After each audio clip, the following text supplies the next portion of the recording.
There are certain traps that I see businesses falling into in my experience when it comes to securities compliance. First of all, the fact that there is not appropriate record keeping, I think that can get the business into trouble. So obviously keeping records of all the securities related documents. The second area that I see issues with are CEOs, CFOs, other officers and directors giving investment advice to prospective investors. I say stay away from that. Have a third party handling that, or have your counsel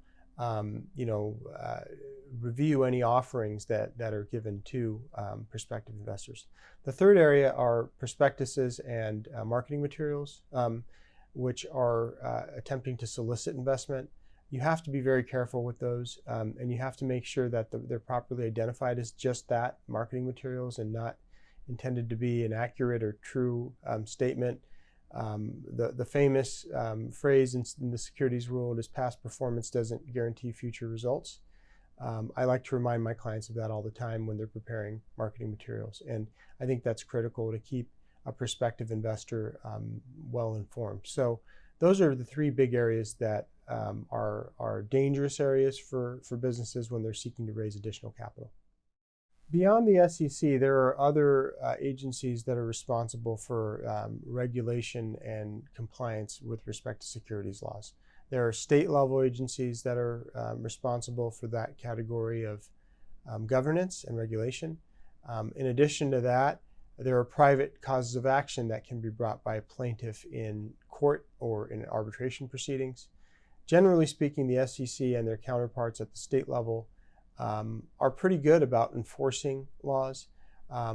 Unfortunately, they don't have unlimited resources, and there's only so much they can tackle at a given time.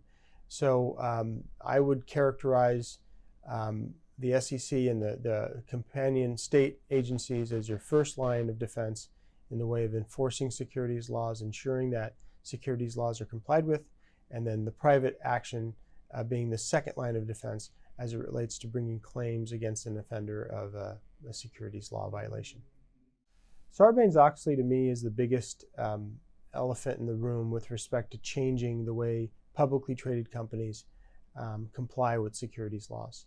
And that is something that is significant because it has had ramifications on private companies as well who are looking to go public one day.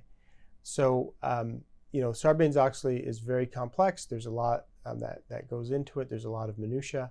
And I think, you would need appropriate legal counsel to assist you if your private company was considering going public, because there's a bunch of Sarbanes-Oxley components that need to be considered in that regard.